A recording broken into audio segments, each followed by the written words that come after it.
matin, d'hiver presque, selon où est-ce qu'on est. Il commence à faire froid.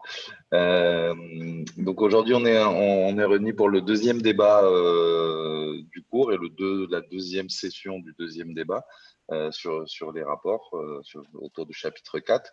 On arrive presque à la fin de notre cours sur la localisation des ODD. Je pense que vous avez eu l'occasion jusqu'à maintenant de vous former et de devenir, j'ai envie de dire, pratiquement des experts en localisation des ODD. Et l'idée aujourd'hui, c'est de discuter un petit peu de la question du rapport, de comment faire remonter les informations sur ce que font les autorités locales dans le cadre de la localisation des ODD, et notamment de regarder un petit peu la contribution qui peut être faite soit aux examens volontaires nationaux, donc ce processus qui a été mis en place et qui est pour permettre aux États de faire le suivi de la mise en œuvre dans les différents pays, soit dans le cadre des rapports volontaires locaux, qui est un effort des autorités locales pour directement rapporter sur la localisation dans leur territoire, puisque on a pu voir aussi que et c'est tout le sujet de la discussion, les rapports nationaux ne prennent pas toujours ou pas assez, dans certains cas, en compte le niveau local. Donc, l'idée de la discussion aujourd'hui, ça va être un petit peu d'écouter par rapport aux expériences de vos différents pays, comment les autorités locales sont prises en compte dans le rapport national. Est-ce que ça a été fait dans les rapports précédents, hein? Quels ont été les mécanismes mis en place, et voir si vous avez déjà des rapports locaux dans vos territoires, ou si vous prévoyez d'en faire. Et puis en espérant qu'aussi à la suite de tous ces échanges, aussi à la suite du cours et de tous les apprentissages que vous avez eus, vous pourrez devenir vous-même des agents qui motiveront vos propres autorités locales, pourquoi pas présenter dans le futur des rapports, soit à contribuer au rapport national, soit à présenter leur propre rapport volontaire local. Voilà. Donc on a aujourd'hui avec nous Edgar Dobitski, qui est le directeur de recherche de CGLU, en charge du rapport Gold. Vous avez eu pas mal de lectures par rapport à ce rapport dans le cadre du cours, et aussi en charge des rapports de localisation que présente CGLU depuis en représentation de la Global Task Force depuis 2016, et qui fait tout ce suivi de la contribution des autorités locales. Donc Edgardo nous donnera un aperçu du travail qui a été fait, un petit peu des résultats qu'on a eu jusqu'à maintenant, un petit peu de l'ensemble des outils qui existent.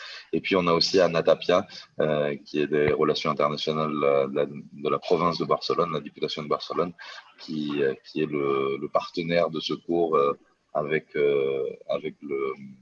la CGLU, donc qui sont les deux partenaires, CGLU et Diputación de Barcelone. Voilà. Mais sans plus attendre, je vais laisser la parole à Edgardo pour une introduction, puis après je reviendrai vers vous pour vous donner la parole et écouter un peu les expériences dans vos différents territoires. Edgardo. Merci beaucoup, vous m'entendez bien? Parfait.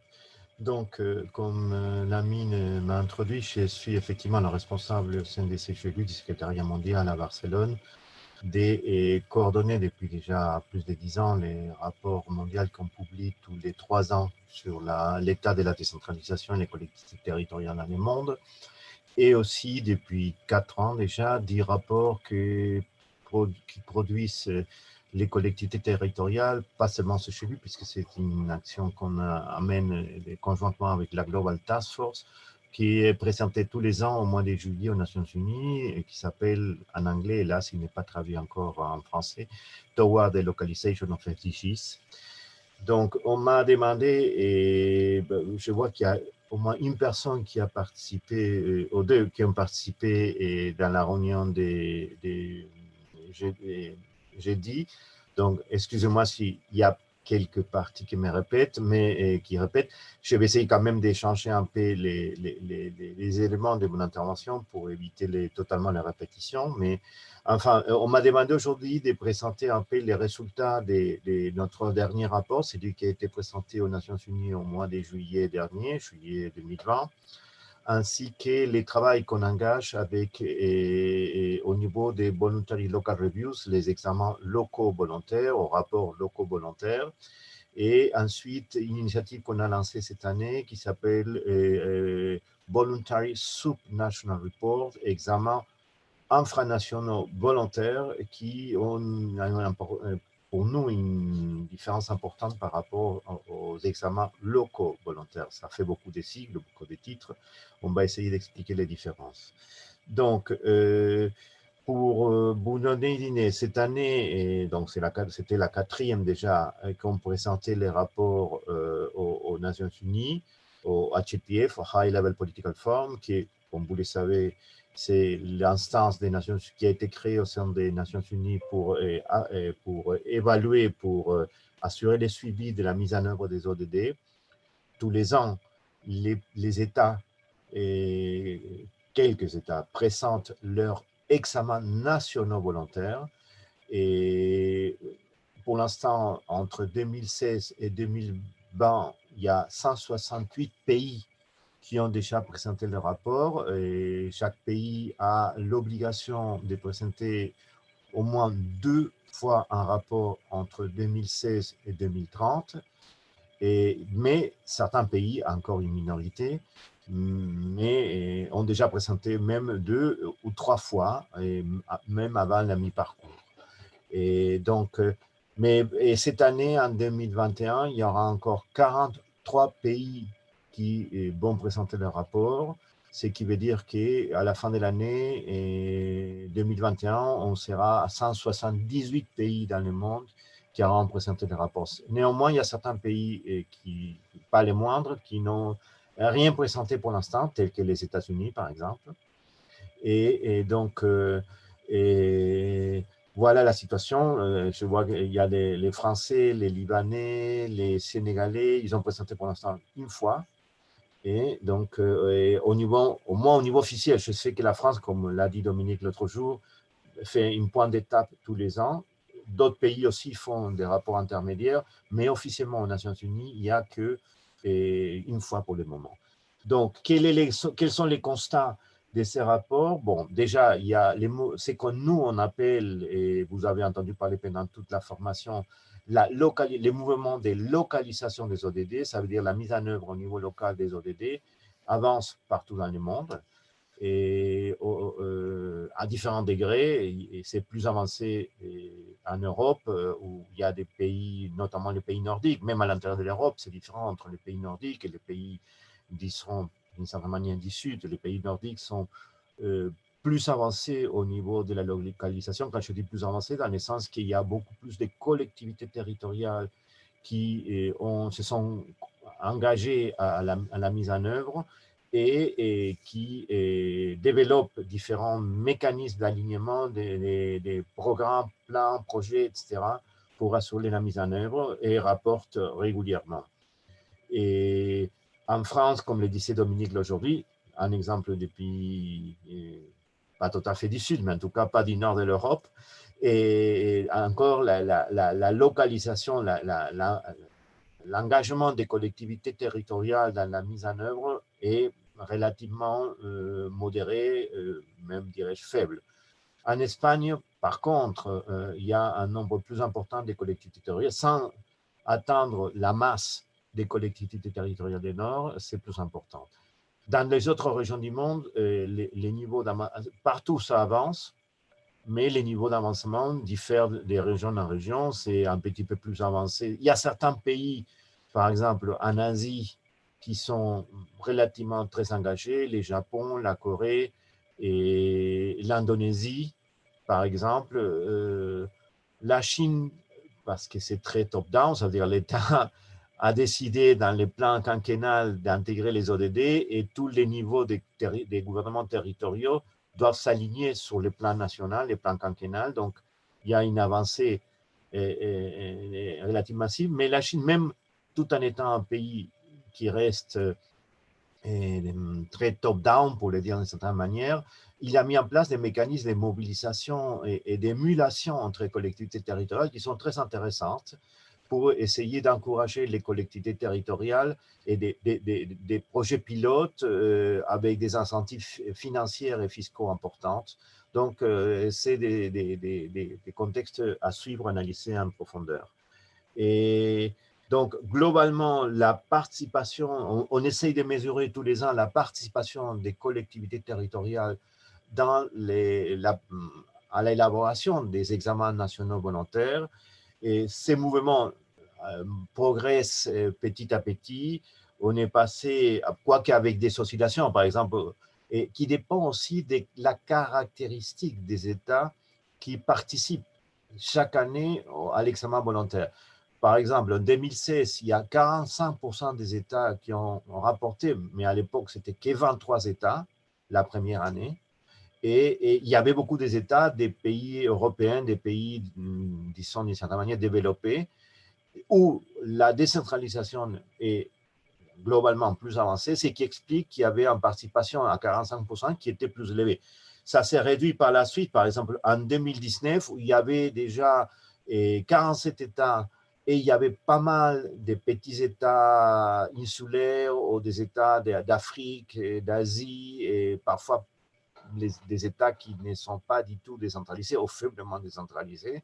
Et la participation s'était réduite à 38%.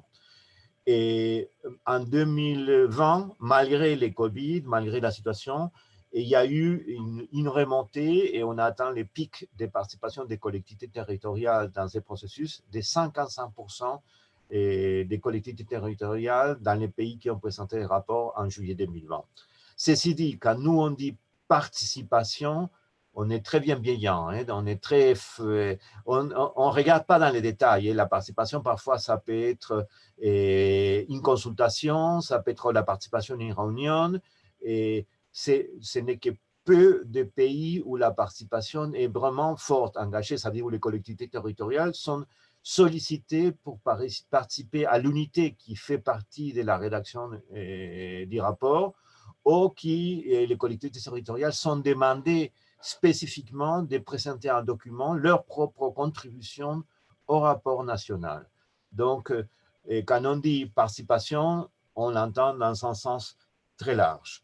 L'autre mécanisme, l'autre variable qu'on suit attentivement, c'est la participation des collectivités territoriales au mécanisme de coordination nationale. Vous savez que la plupart des pays ont mis en place des conseils nationaux, parfois des commissions présidentielles, parfois simplement ils ont réutilisé des mécanismes qui préexistaient, par exemple les conseils de développement durable, les commissions de développement durable qui beaucoup de pays avaient déjà adopté à la suite des 10 sommets Johannesburg en 2002, ou même des sommets les sommets de la Terre à Rio de Janeiro. Ils avaient créé des commissions nationales de développement durable. Donc, beaucoup de pays, ou certains pays, ont reformaté ces commissions de développement durable pour devenir le mécanisme de suivi des ODD. En général, ces commissions de développement durable sont par définition multiparties, c'est-à-dire qu'il y a la représentation des collectivités territoriales, de la société civile, du secteur privé, etc.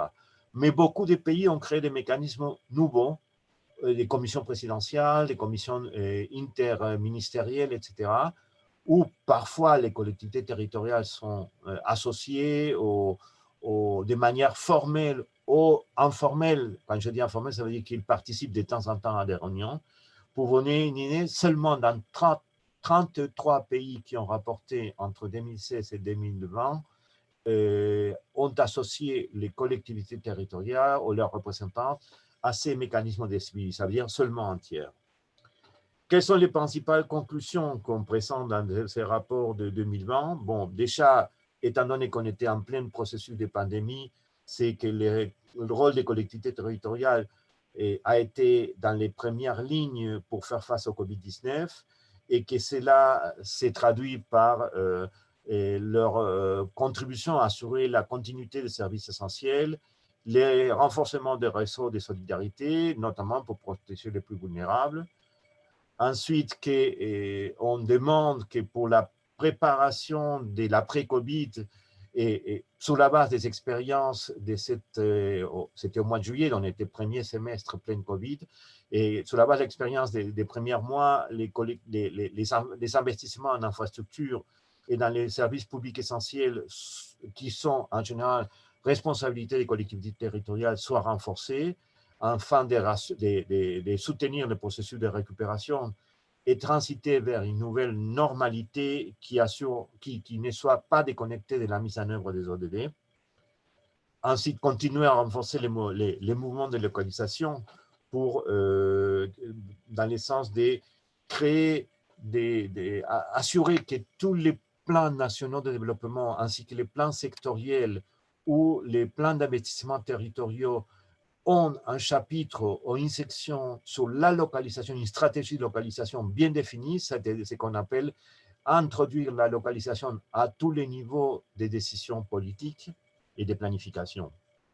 Ensuite, évidemment, et on l'a dit pour le début, créer un environnement institutionnel favorable, c'est-à-dire promouvoir un cadre institutionnel qui favorise la mise en œuvre des ODD au niveau local, c'est qui comprend la décentralisation, la fiscalité décentralisée, renforcer les capacités des collectivités territoriales et surtout promouvoir une collaboration effective entre les différents niveaux de gouvernement et la participation de tous pour surmonter la crise actuelle.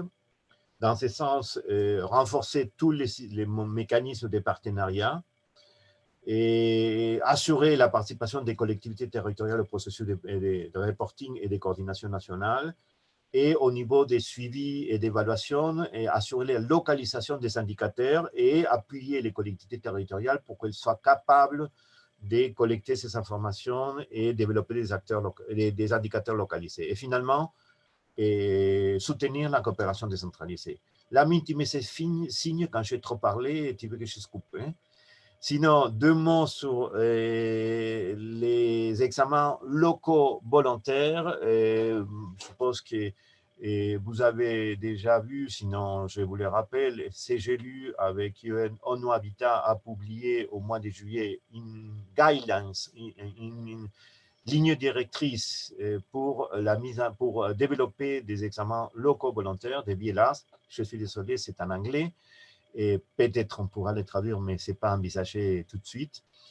Et donc, et aussi, il faut souligner que UNDESA, ça veut dire les départements au sein des Nations Unies qui suivent toute la mise en œuvre des ODD, vient de publier il y a 3 semaines maintenant, leurs propres guidelines. Ça s'appelle Guidance Elements for BLRs, for Voluntary Local Reviews. C'est la première fois qu'il existe un document, disons, officiel de la part des Nations Unies qui établit un cadre et donne des recommandations. Ce n'est pas la Bible, hein, mais ça donne des recommandations de comment peut être structurés les examens locaux volontaires. Ça suit les mêmes modèles que l'examen national volontaire avec quelques adaptations au niveau local, un peu plus ou moins comme nous, on l'avait fait en 2019. Hein. Fernando, quand on avait fait le module 3, on avait défini une structure préliminaire. Bon, la structure qui propose UNDESA, c'est très, très proche de notre structure avec quelques changements de langage et par rapport à notre langage, mais ça revient au même. Et ce qui est intéressant dans les documents de UNDESA, c'est les rappels des principes qui doivent guider les examens volontaires, ça veut dire avoir une vision à long terme, identifier les opportunités, les défis, les lacunes et les facteurs critiques qui aideront les collectivités territoriales à faire des choix politiques et à mobiliser les moyens de mise en œuvre et les partenariats nécessaires, et créer la base la plus large possible pour la réalisation de cet examen volontaire locaux, renforcer la transparence, l'inclusion et la participation de tous, que ce soit la société civile dans toutes ses expressions, jeunes, femmes, personnes âgées, minorités, immigrants, et aussi évidemment les secteurs privés, l'académie, les syndicats, etc. Et s'appuyer sur des plateformes existantes, n'est pas inventer l'eau chaude à chaque fois, et surtout développer des actions d'information et de mobilisation à travers des campagnes et des événements ou même des systèmes de concours pour faciliter l'émulation entre acteurs. Et ensuite, respecter aussi quelques principes essentiels, que ce soit un examen volontaire centré sur les personnes, sensible à l'égalité entre les genres, et respecter les droits des personnes, porter attention particulière aux plus pauvres et notamment aux plus vulnérables. Et ensuite, s'appuyer sur le développement de nouvelles méthodologies sur les données accessibles, opportunes, fiables au niveau local. Voilà, donc je vous conseille de passer en revue cet examen, cette guidelines de UNDESA, mais vous pouvez aussi consulter nos propres guides, la publication qu'on a fait au mois de juillet, qui compare 40 examens locaux volontaires dans différents pays et essaye d'extraire quelles sont les différences des structures, des approches, des méthodologies. Ça va, pour vous donner une approche rapide depuis des villes qui considèrent l'examen national volontaire locaux presque, dirais-je, comme une action de marketing, c'est-à-dire pour montrer, c'est vendre, et c'est, jusqu'à des examens volontaires qui sont des véritables processus de mobilisation massive des forces et des acteurs locaux avec des consultations. Barcelone, par exemple, a créé une plateforme de 200 associations de sociétés civiles des différents secteurs pour participer au processus autant d'examens volontaires que des planifications de l'après-Covid-19. Mais il y a d'autres villes qui ont vraiment utilisé l'examen volontaire comme un mécanisme de réviser ses plans, ses politiques, avec une participation massive des acteurs locaux. Voilà. Donc, pour finir, nous, on a lancé cette année ce qu'on appelle des examens infranationaux volontaires. C'est plus joli en anglais, excusez-moi, c'est Voluntary Subnational Report. Parce qu'infranationaux, en français, ça sonne toujours mal, je ne sais pas pourquoi, mais on m'a dit que sous-nationaux, c'est pas mieux, parce que ça donne une idée d'être sous l'État. Donc, infranationaux, apparemment, c'est mieux. Je ne comprends pas très bien pourquoi, mais c'est comme ça. Et donc, on dit examen infranationaux volontaires. Et l'idée là, c'est qu'à différents des examens locaux volontaires, comme je l'expliquais, les examens locaux, c'est une ville, une région, un département. Les examens infranationaux volontaires essayent de construire un tableau ou collecter des informations d'un groupe beaucoup plus représentatif des collectivités territoriales d'un pays, non seulement des grandes villes, sinon aussi des moyennes villes, des petites villes, des régions, des zones rurales. Et donc, dans ce sens, il est beaucoup plus compréhensif de la situation et des niveaux de mobilisation des collectivités territoriales dans un pays.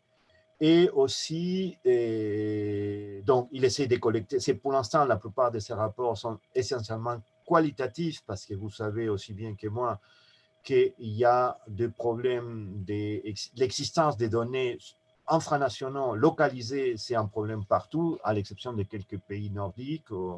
Mais on ne dispose pas pour le moment des indicateurs localisés qui nous permettent de construire un rapport sur la base des données localisées. Donc, on essaye de travailler sur des exemples de cas, sur des sélections des programmes, projets, etc., qui développent les différentes collectivités territoriales sous les différentes ODD. Et aussi et surtout, pour nous, ce qui est important, c'est analyser les contextes institutionnels, parce que pour nous, l'examen volontaire, infranational volontaire, c'est aussi un outil d'advocacy, de plaidoyer. Et donc, c'est l'occasion de signaler quels sont les déficits ou les problèmes auxquels sont confrontées les collectivités territoriales pour pouvoir participer à la mise en œuvre au niveau local. Quels sont les problèmes au niveau des transferts des pouvoirs, des partages des pouvoirs entre les différents niveaux de gouvernance? Quels sont les problèmes des financements, donc des fiscalités locales et des transferts souvent? Et quels sont l'accès aux mécanismes d'investissement, que ce soit des banques d'investissement nationaux, que ce soit des fonds pour les collectivités territoriales, l'accès aux prêts, l'accès au marché financier, pour pouvoir vraiment investir dans les services, dans les infrastructures de base. Donc, et surtout analyser, réfléchir sur ce qu'on appelle la gouvernance multiniveau. Quelles sont les relations entre les différents niveaux de l'État? Pourquoi les collectivités territoriales parfois participent pas dans les mécanismes de préparation des examens volontaires nationaux ou dans la coordination des politiques nationales. Voilà un peu, donc on a réalisé 6 examens pilotes infranationaux volontaires l'année dernière. Les pays sur lesquels on a fait, c'est les Bénin, les Costa Rica, l'Équateur, Kenya, Mozambique et le Népal. Et cette année, on est en train de discuter avec les pays, mais a priori, on s'achemine des examens infranationaux volontaires en Norvège et en Allemagne. En Tunisie, c'est maintenant presque confirmé. Et on espère qu'on pourra le faire aussi en Cap-Vert et Zimbabwe, mais ce n'est pas encore confirmé. En Asie, ça va être Pakistan et l'Indonésie, et on attend encore une réponse de la Malaisie. Et en Amérique latine, on avait commencé à avancer sur le Guatemala, mais vu la situation politique au Guatemala, après l'ouragan, et je ne sais pas si vous avez lu les journaux, ils ont brûlé le Parlement il y a 10 jours. Et donc, on ne sait pas si on pourra avancer, mais on avait commencé à identifier le Guatemala. On discute aussi, mais ce n'est pas encore avancé, éventuellement la Bolivie, la Colombie, mais on verra, ou le Mexique. Merci beaucoup. Je crois que j'ai complété tous les tableaux. Je me suis largement dépassé le temps qui m'était alloué. Mais bon, l'ami ne m'a rien dit, n'a pas protesté, donc j'ai fini. Merci beaucoup. Merci beaucoup, Edgardo. Non, j'ai pas protesté. Je pense que c'était très intéressant. J'ai vu nos camarades très très attentifs à ce que tu disais. Merci pour cet aperçu. On pourrait te laisser détailler un peu plus longtemps, mais c'est pas le sujet on voudrait aussi écouter les camarades, même si je pense que ça serait très intéressant de t'écouter plus longuement. J'ai mis pour les collègues, j'ai mis dans le chat des liens par rapport aux documents auxquels faisait référence Edgardo, mais ces liens, vous les avez de toute façon aussi dans les lectures obligatoires et complémentaires du cours, et aussi, je pense, c'était déjà, la plupart d'entre eux étaient mentionnés aussi dans les recommandations pour les exercices. Donc, malheureusement, tout n'est pas encore traduit en français. Certains documents sont seulement disponibles en anglais, mais je pense que c'est vraiment des sources très utiles. Et comme Edgardo le disait, il y a quelque chose qui est très intéressant à voir, c'est même s'il y a des divergences dans les approches, dans les prises en compte, c'est quand même, ce qui est intéressant, c'est de voir que c'est quand même un mouvement global, que dans toutes les régions du monde, il y a cette mobilisation des autorités locales pour participer avec, après, Edgardo expliquait plus ou moins de participation. Ça va de la simple réunion à des processus beaucoup plus complexes et complets. Donc là, il y a vraiment des cas très différents. Mais c'est important de voir que c'est en train d'avancer. Et puis, il y a tous ces niveaux de participation. La participation dans le rapport national, les rapports volontaires locaux et maintenant ces rapports volontaires infranationaux qui permettent aussi d'avoir une vision de l'ensemble de plusieurs collectivités territoriales. Edgardo, tu voulais rajouter quelque chose? Non, on m'a posé la question sur la surveille et sur les questionnaires que certains parmi vous peut-être ont reçus, en tout cas les collègues de Marseille, je crois. Et cette surveille, ces questionnaires, on les lance tous les ans depuis 2017.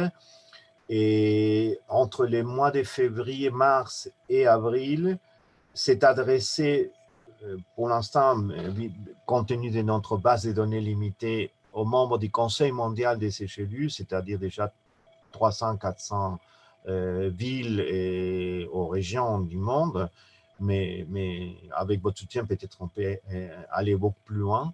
Et c'est justement pour préparer notre rapport à l'HLPF, on vous demande où est-ce que vous en êtes dans la mise en œuvre des ODD, quelles sont les relations avec les gouvernements, etc. Donc, c'est ça l'objectif de ces questionnaires. C'est un des outils de base pour les rapports à l'HLPF. Merci. Donc, en fait, les résultats sont déjà inclus dans le rapport de localisation qui est présenté chaque année et qui peut-être bientôt sera traduit en français. On l'espère. Voilà. Alors aujourd'hui, on a quelques camarades avec nous nouveaux, deux nouveaux camarades avec nous qui n'étaient pas là jeudi, Nicolas et Abir, et on a Jocelyne et Dominique qui étaient déjà là jeudi. Jeudi, on a eu une session très longue. Merci d'ailleurs pour ceux qui sont restés jusqu'au bout. On a pratiquement eu 3 heures de discussion. On a eu 12 pays différents qui ont été qui ont présenté, enfin des 12 collectivités locales de 12 pays différents qui sont intervenus, avec pratiquement toutes les régions de l'Afrique, l'Europe et l'Amérique latine. Et aujourd'hui, on est un groupe un peu plus restreint, mais je pense que ça sera tout aussi intéressant. Moi, ce que je vous propose qu'on fasse, c'est qu'on écoute d'abord les collègues qui n'étaient pas intervenus jeudi, donc Nicolas et Abir, qu'on écoute un petit peu ce qu'ils ont à nous raconter sur la situation dans leurs différents pays, donc la France et le Liban. Et puis, ce que je propose, c'est qu'entre les deux interventions, pour pas vous faire répéter, Jocelyne et Dominique, puisque vous êtes déjà intervenus, plutôt de réagir peut-être si vous avez des questions, si vous avez des compléments, Dominique certainement sur ce que dira Nicolas, puisque c'est le cas français, vous aurez peut-être des compléments. Jocelyne, si vous voulez poser des questions, ou peut-être faire le lien aussi avec le cas du Bénin et par rapport à la situation au Bénin et comment les autorités locales se mobilisent au Bénin. Et de même, donc, par la suite sur l'intervention d'Abir, comme ça on peut essayer aussi d'avoir un petit débat, échange entre nous. Donc voilà, comme on avait commencé par Abir lors du premier débat et qu'elle avait été la première, aujourd'hui je vais donner d'abord la parole à Nicolas et après on reviendra vers vous. Donc Nicolas, vous êtes Nicolas Saint-Barreau, vous êtes chargé des relations internationales. Je reprends ma petite fiche pour pas dire de bêtises, mais vous êtes chargé des rôles, voilà, dans le Conseil général de l'Aude, au Conseil départemental maintenant, ce n'est plus les conseils généraux, c'est les conseils départementaux. Donc là aussi, c'est un niveau intermédiaire, c'est pas la collectivité, c'est pas la ville, mais c'est le niveau départemental, donc je pense que c'est aussi intéressant. Alors, est-ce que vous pouvez nous en dire un peu plus sur la situation en France, où en est-on dans la localisation, la présentation de rapports? Et peut-être aussi le lien avec le département de l'Aude, est-ce que vous comptez, comment ça avance? Est-ce que le département contribue à ces efforts-là? Est-ce que vous comptez dans le futur apporter des rapports depuis le département? On vous écoute 5 minutes, 5-6 minutes, comme on est nombreux. Merci, bonjour à tous. Merci Lamine pour la parole et puis merci Edgardo aussi pour cette présentation ce matin. C'est toujours intéressant d'avoir de vive voix ce type d'informations parce que derrière les Gold, les PDF et autres documents assez fournis que nous avons, c'est vrai que la voix de ces examens qui sont quand même chargés en éléments structurés est pas facile à la lecture. Et je trouve qu'un échange comme celui-ci, une présentation d'actualité comme vous l'avez fait ce matin, rend concrète un petit peu plus les choses. Désolé Dominique aussi pour la redondance que je vais avoir sur les rapports nationaux français puisque tu l'as déjà fait jeudi dernier. Alors peut-être très rapidement avant de me concentrer effectivement sur peut-être un exemple un petit peu plus local en France, simplement pour vous dire que d'une manière générale, effectivement, apparemment, comme tu l'as dit aussi jeudi, Dominique, la France essaye de produire chaque année des rapports, des points d'étape sur la situation de la réalisation des ODD en France. Ces points d'étape sont présentés chaque année au moment du FPHN. Qui généralement a lieu effectivement au mois de juillet chaque année. Un rapport a été produit pour le moment par la France, c'est ce que disait Edgardo ce matin.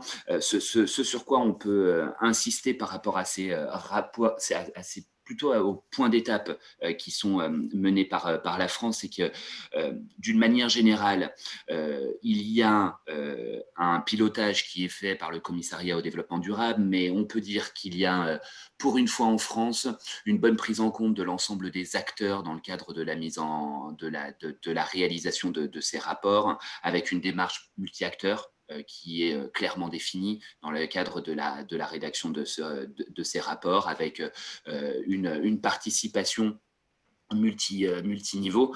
Le département de l'Aude a eu l'occasion d'y participer, notamment dans le cadre de la rédaction de la feuille de route pour la mise en œuvre de l'agenda 2030 qui a été rédigé dans le cadre de ces différentes consultations. Il y a donc un comité de pilotage des ODD qui est en charge de la rédaction de ces points d'étape et des rapports nationaux. Vous le savez sans doute, il est composé de la secrétaire d'État en charge du développement durable, de Jean-Baptiste Lemoyne aussi, le secrétaire d'État chargé à la coopération et au tourisme durable chez nous. Il associe donc, je vous le disais, l'ensemble des ministères, il associe des collectivités territoriales, des acteurs d'une manière générale de la société civile pour pouvoir avancer avec cette dimension multi-acteurs. Il est à souligner aussi les campagnes de sensibilisation qui peuvent être faites, de promotion, de communication autour de ces différents rapports, mais je reviendrai dans ma présentation après très rapidement sur ce point qui me semble, je pense, essentiel pour avoir une dynamique nationale plutôt que d'un pilote dans l'avion qui présente après et qui a une visibilité un petit peu seule sur le sujet. Simplement pour vous dire que effectivement ces rapports et points d'étape généralement sont adaptés à la thématique du FPHN qui chaque année bien sûr évolue, chaque année est différente et donc la France se concentre sur quelques ODD qui sont en rapport avec la thématique du FPHN. Oui, je voulais revenir sur les limites en termes d'impact de ces différents examens volontaires de la France et des points d'étape parce que si on n'est pas initié, et comme je le disais en introduction, si Edgardo n'est pas là pour nous faire une présentation de ce qui s'est fait, alors c'était en l'occurrence pas sur la France, mais au niveau mondial, on a très très peu d'informations. Pour aller chercher un rapport national, le rapport national volontaire de la France, pour aller chercher des rapports d'étape, alors que, comme le disait Lamine, on devient pas des spécialistes, mais en tout cas, on commence à être familiarisé avec les mécanismes de la réalisation des ODD. Néanmoins, ça reste encore extrêmement difficile d'aller trouver ces informations. S'ils ne sont pas effectivement traduits ou non, alors ça, vous allez me dire peu importe, mais je trouve quand même que pour le grand public, il y a un défaut d'accessibilité de la part pour ces documents. D'abord, ils ont des difficultés pour les trouver, mais aussi des difficultés de lecture, parce que c'est souvent complexe. Et si je me mets à la place du grand public, c'est effectivement assez illisible de rentrer dans un tel document et de comprendre les tenants, les aboutissants. Peut-être aussi qu'il y a des difficultés pour faire remonter des informations aussi exhaustives. Je disais qu'ils sont complexes, mais ils sont aussi limités, donc on ne peut pas faire remonter l'intégralité des informations. Voilà, ça rend peut-être, ça rentre peut-être dans cette complexité de mise en œuvre. Et puis, je disais aussi une limite peut-être par rapport au point d'étape français qui est la dimension multi-acteurs. Si vous n'êtes pas une collectivité identifiée comme acteur des ODD ou partie prenante dans la dynamique de ces points d'étape, finalement, ces rapports sont peu accessibles en France et peu de collectivités y ont accès ou en tout cas ont cette connaissance des différents rapports ou peuvent être intégrés tout simplement à la dynamique de travail. Mon point 2, c'est sur les examens volontaires des collectivités françaises. Alors là aussi, peut-être que c'est un manque d'information ou de mauvaise recherche de ma part, mais pour le coup, en France, je n'ai trouvé que Besançon, qui en 2018 a fait son rapport annuel des ODD avec les 5 finalités que la ville s'est fixées, notamment par rapport au changement climatique, à la biodiversité, la cohésion sociale, l'épanouissement de la population et les consommations et les productions responsables.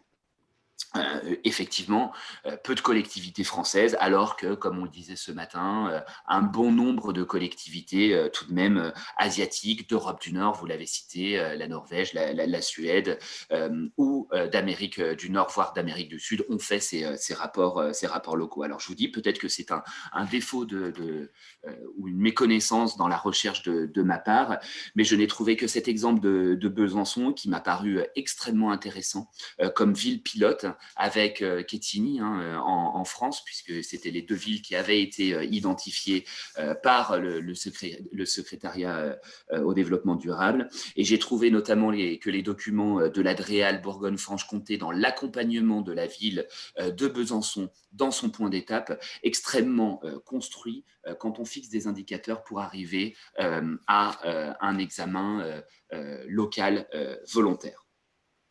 Pour se rapprocher un petit peu plus de mon territoire dans la région Occitanie, nous n'avons pas pour l'instant de rapports locaux engagés par des collectivités locales. Jocelyne ne me dira pas le contraire, mais nous avons une ville très active qui est la métropole de Perpignan. Au niveau des ODD, ils ont lancé un schéma de développement durable en lien avec les ODD depuis maintenant quelques années, mais si l'évaluation est comprise, bien entendu, dans ce schéma et fait partie de l'ensemble de la démarche, il n'y a pas de démarche évaluative globale comme pourrait l'être un rapport volontaire de la métropole sur la réalisation des ODD sur son territoire. Il y a bien sûr des évaluations, mais qui sont internes au schéma de développement durable qui a été mis en œuvre. En ce qui concerne le Conseil départemental de l'Aude, nous avons participé au FPHN depuis 2018. C'est le 3e FPHN où nous sommes impliqués à un niveau, au niveau des élus, mais aussi de nos agents, avec notamment dans le cadre des forums des gouvernements locaux qui est organisé en marge du FPHN et où nous avons l'occasion de faire des points d'étape aussi des réalisations des ODD. Alors, nous n'avons jamais produit de rapport volontaire de notre département quant à la réalisation des ODD. On serait bien en difficulté parfois parce que ça remuerait un peu trop de choses qu'on n'a pas forcément envie de montrer à ce niveau-là, mais au moins on peut comparer, on peut échanger des expériences dans ce cadre-là avec d'autres collectivités et c'est ce qui nous a semblé très intéressant dans cette dynamique.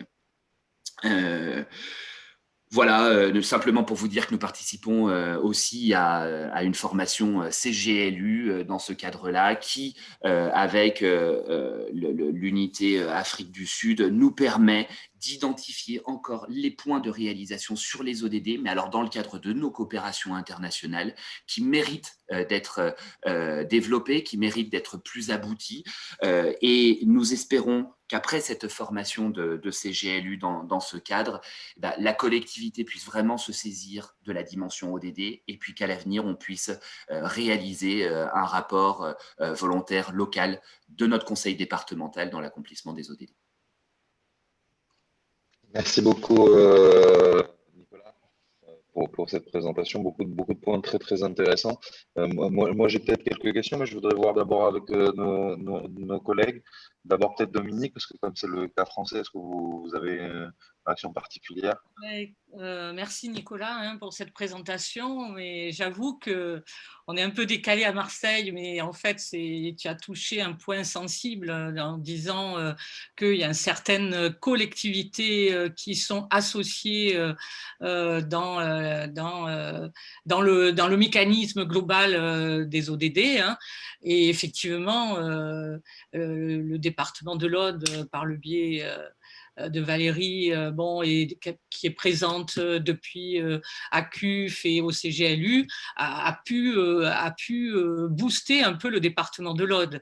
Parce que, en fait, moi, ce que je disais jeudi, c'est que ce qui s'est passé, c'est que j'ai l'impression que c'est plutôt les associations locales, les associations des maires de France, les associations des régions, les associations comme CUF, etc., enfin, les représentants de CUF qui étaient présents, qui ont pu faire remonter et être associés, mais sinon, nous, ça redescendait pas vers le chargé de mission que je suis. Et comme sans doute notre ancienne municipalité n'était pas tellement sensible à cette problématique, c'est pas redescendu jusqu'à nous, quoi, voilà. Donc bon, ça c'était un problème oui, de mécanismes qui n'arrivent pas complètement jusqu'à aux bonnes cibles, quoi, finalement. Hein. Bon, bref. Mais en l'occurrence, bon, on a quand même. Est-ce que tu peux Oui, m'installer quelque part là?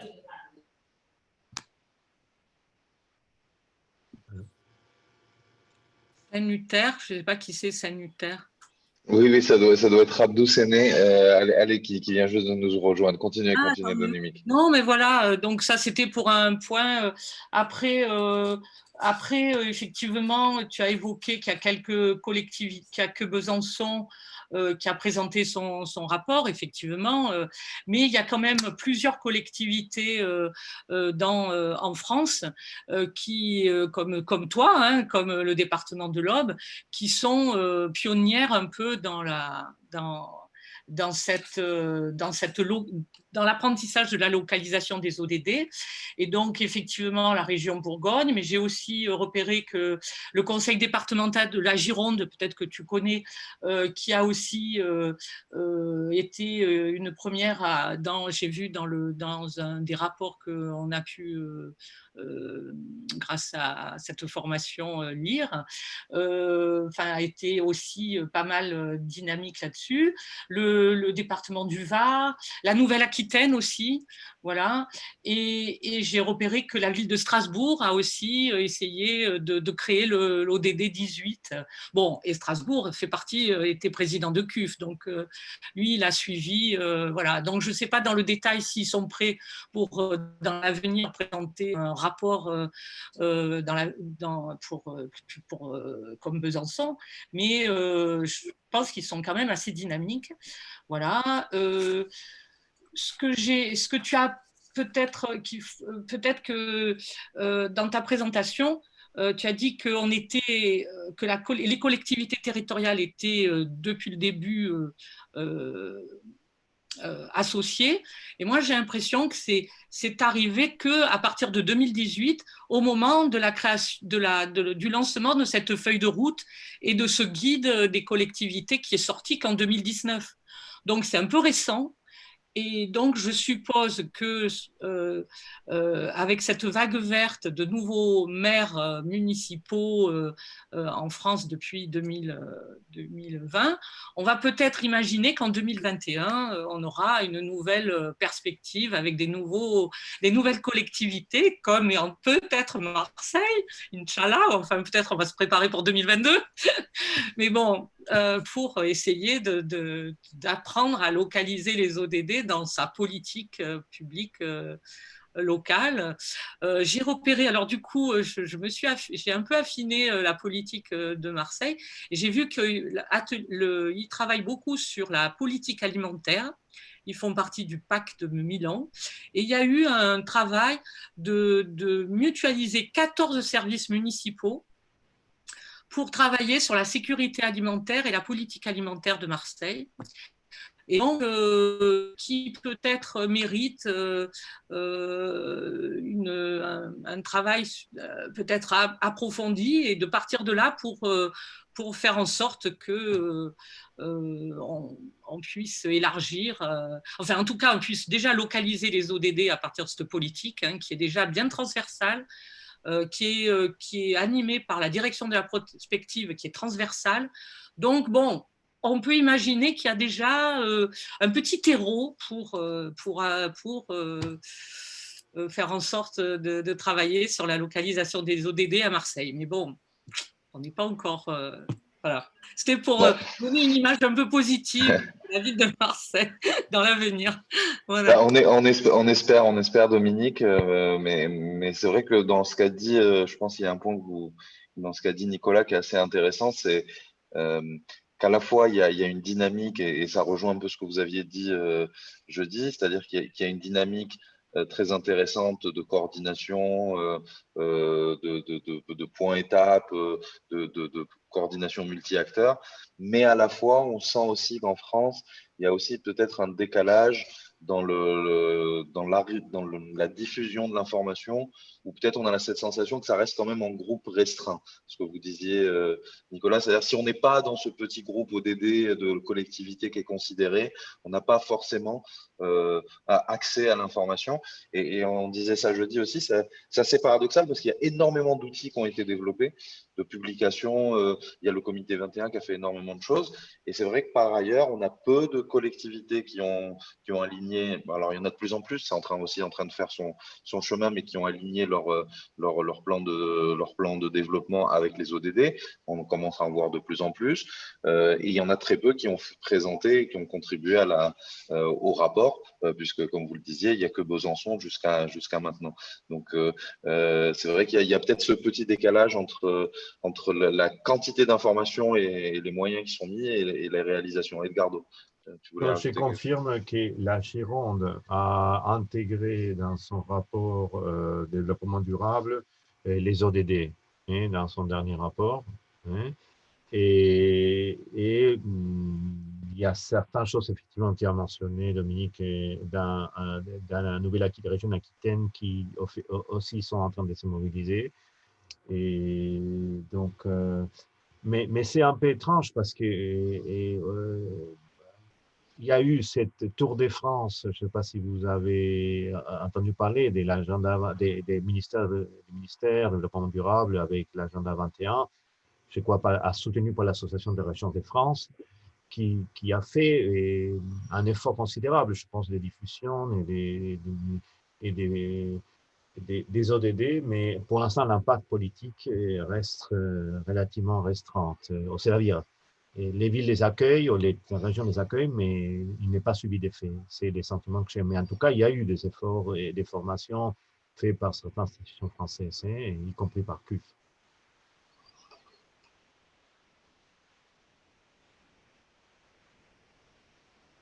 On avait diffusé pas mal de ces éléments, en effet, Edgardo, dans le cadre du cours et des différents matériels qui ont été produits. Mais c'est vrai que quand on fait des recherches plus concrètement, alors on commence à trouver des villes, Angers aussi, qui a aligné son plan de développement avec les ODD et qui communique sur sa page web autour de ça. En Gironde, j'avais trouvé notamment aussi pas mal en effet, il y avait aussi pas mal de rencontres entre la société civile. Je crois que je vous avais mis ça, les Gironades, je crois qu'ils appelaient ça, où ils faisaient ces rencontres entre sociétés civiles, acteurs locaux, collectivités locales pour discuter de la question. Donc, il y a quand même un élan qui est en train de se mettre en place. Mais il y a cette question que soulevait Nicolas et Dominique aussi, peut-être qu'il y a un manque d'information, un manque de connexion entre le politique et le technique. Alors, est-ce que ça va avancer petit à petit? Je sais qu'il y avait aussi une commission parlementaire qui s'était mise en place avec l'ancien maire de Lyon 3 en particulier, Julien Hubert-Laferrière, qui était en charge de cette commission au niveau du Parlement sur les ODD pour essayer de faire avancer les choses. Mais bon, on voit qu'il y a beaucoup de travail encore à faire. En tout cas, merci pour tous ces éléments, c'est très intéressant. Je ne sais pas si éventuellement, Jocelyne, vous voulez faire un commentaire faire peut-être le lien avec le Bénin avant qu'on passe à Abir pour écouter Vous n'êtes pas obligé, vous pouvez garder vos commentaires, c'est comme vous le souhaitez, Jocelyne. Merci Lamine, bonjour. Vous m'entendez? Oui, parfaitement. Oui, ok. Bonjour à tous, bonjour Lamine, bonjour Nicolas. C'est vrai, nous avons travaillé sur Perpignan. J'ai pas un apport concret à faire par rapport à l'expérience du Bénin parce que je m'excuse, j'ai pas eu vraiment le temps de travailler en profondeur, de rechercher en profondeur des informations là-dessus. Mais j'ai une observation un peu générale sur le concept de rapports nationaux ou de rapports régionaux. Je reste un peu sur ma faim quant à l'objectif visé par ces rapports. De tout ce que nous avons entendu depuis jeudi, j'ai le sentiment que nous avons plus affaire à excusez-moi, entre guillemets, des catalogues d'expériences de chaque région ou chaque commune ou chaque en tout cas chaque organisation qui décide de partager ses expériences. Et je me dis, OK, ce genre de rapport peut être très utile en matière d'information, de partage d'informations et de partage d'expériences. Mais il ne va pas toucher à la qualité ou au niveau, comment je peux dire ça, au niveau d'appropriation des ODD à travers le monde. J'ai un petit problème par rapport à ça.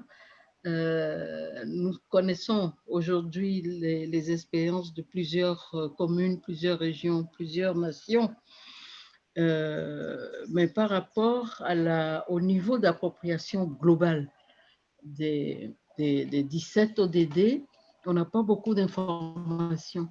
J'ai retenu que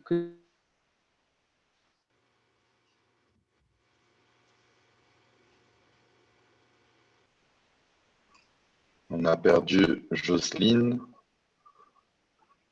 On va voir si... Tout à l'heure, on disait que nous avons beaucoup de participation, hein, mais que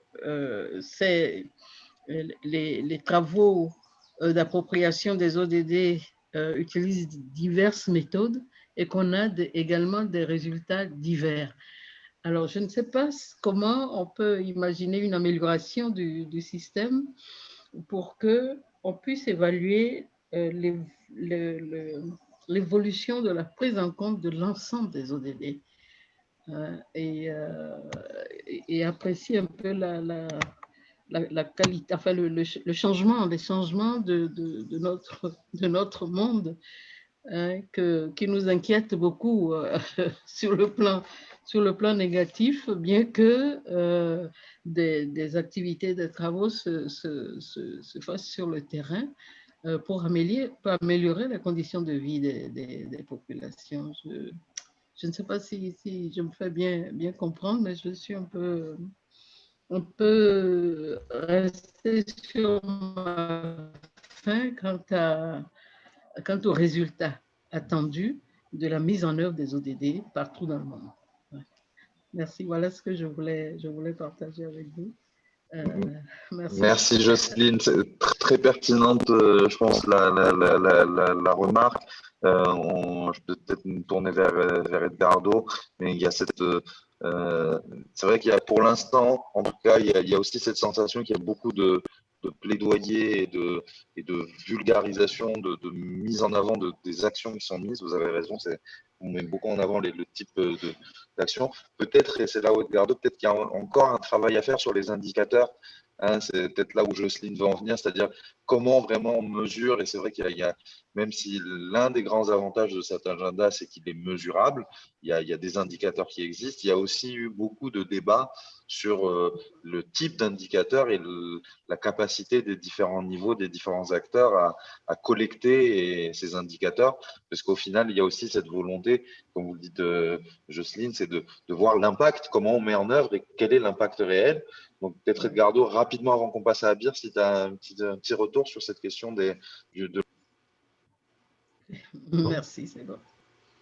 Et donc, non, effectivement, il y a un débat toujours sur les indicateurs. Les indicateurs, c'est toujours très complexe. Déjà, on parle de 230 indicateurs, c'est très difficile déjà au niveau national, au niveau local. Dans la plupart des régions, des pays, l'existence d'indicateurs est faible, inexistante.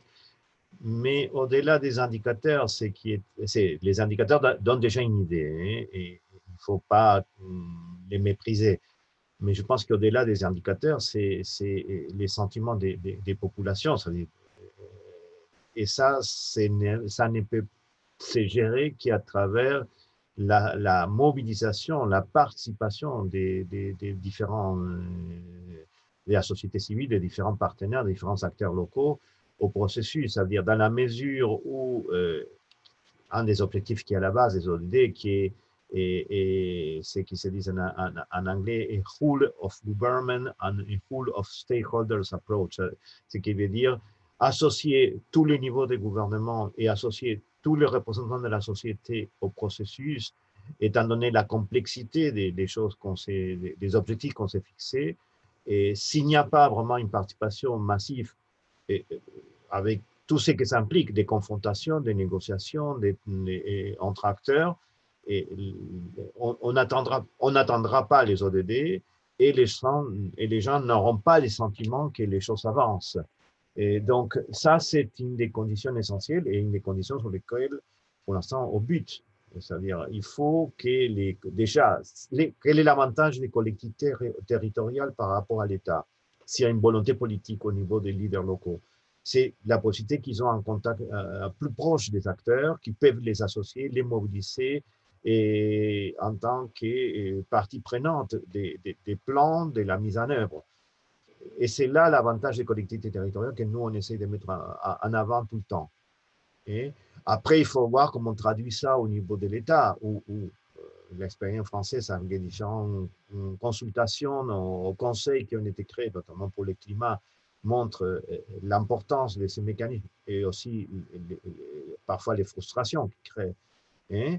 Mais c'est quand même, ça fait quand même prendre conscience à une partie de la société, pas la moindre, des enjeux, de la possibilité d'agir et de demander des comptes aux élus, tant au gouvernement national qu'au gouvernement local. Donc, il n'y a pas de réponse miracle, Jocelyne. Les indicateurs, comme tout ce qu'ils mesurent, ça dépend, c'est que les mètres qu'on utilise, c'est qu'on essaye de mettre, de mesurer, et ensuite, quelle est l'utilisation qu'on fait de ces mesures. Tous les statisticiens disent que les indicateurs peuvent servir comme pas servir à grand-chose. Si les gens ne ressentent pas que les changements se traduisent dans leur vie quotidienne, on pourra aligner tous les indicateurs du monde, que les gens ne se sentiront pas concernés. Merci. Merci Edgardo. Je crois qu'il y a aussi ce que vous disiez, Jocelyne, je crois que c'est aussi une prise de conscience au niveau mondial. En 2020, il y a eu cette volonté les ODD, c'est 2015-2030, et je crois que au dernier chez LPF, il y a eu le dernier forum politique de haut niveau, il y a aussi cette volonté de regarder la décennie 2020-2030 comme une décennie où il faut accélérer l'action, en se disant il y a eu une période de mise en route qui a été nécessaire pour diffuser l'agenda, pour le faire connaître. Je pense qu'il a fallu que d'abord les propres agents des organisations internationales et des différentes agences de coopération elles-mêmes se forment à cet agenda, qu'ils le prennent en main, qu'ils produisent tout le matériel de formation. En fait, un peu toute cette dynamique qui est dans laquelle vous participez vous-même, pour que l'agenda soit diffusé, qu'il soit connu, que l'ensemble des acteurs soient au courant, qu'on puisse tous avoir un peu ce langage commun. Mais c'est vrai que maintenant, il y a besoin d'accélérer. C'est pour ça qu'ils ont appelé ça accélérer la décennie d'action. Il y a besoin d'accélérer maintenant la mise en œuvre. C'est-à-dire, c'est bien de parler de l'agenda, de le faire connaître. Maintenant, il faut, comme disait Edgardo et comme vous l'avez dit, il faut qu'il y ait des actions pour que les citoyens eux-mêmes voient le changement sur le territoire. Donc, il ne faut pas oublier que c'est quand même l'objectif 2030. On est en 2020. Il faut espérer que les 10 années qui viennent, et c'est tout l'intérêt aussi des discussions qu'on a et des formations, et ce qu'on disait aussi avant pour que les collectivités soient partie prenante, c'est que d'ici 10 ans, on espère qu'il y aura quand même un changement notable. Et il faudra il y aura des points étapes à faire entre-temps, mais c'est sûr qu'il faut accélérer la mise en œuvre pour que ça arrive jusque dans les territoires, jusqu'aux populations. Je voudrais passer la parole à Abir. On a écouté l'expérience de la France. On va passer à bonjour et bonjour Abdou, j'allais le dire. On a aussi Abdou Séné qui nous a rejoint du Sénégal. Donc après le Liban, on ira au Sénégal. Oui. Je crois qu'on a France, Liban, Sénégal. Il y a beaucoup de connexions aussi. Hein. Il y a des histoires de coopération, de diaspora. Il y a beaucoup de relations de ces trois pays. Mais d'abord, on va aller au Liban avec Abir, donc Abir El-Khouri, vous êtes consultante des relations internationales, fondatrice et directrice de l'agenda municipal libanais. Comment se passe la question de la localisation au Liban? Alors, on sait que le Liban aussi dernièrement a aussi passé une période assez compliquée socialement, politiquement. Il y a eu aussi le drame de cette explosion à Beyrouth il n'y a pas très longtemps. Donc, on sait que la situation est peut-être assez complexe à l'heure actuelle. Mais alors, qu'en est-il? Qu'est-ce qui s'est passé jusqu'à maintenant en termes de localisation? Est-ce que les autorités locales ont pu quand même être sensibilisées? Est-ce qu'elles ont fait partie de ce mouvement de localisation? Si vous pouvez nous en dire un peu plus. Bonjour, mesdames, messieurs, chers collègues. Le Liban a participé au processus d'examen volontaire dont le rapport définitif a été rendu au public par le ministère de l'Économie.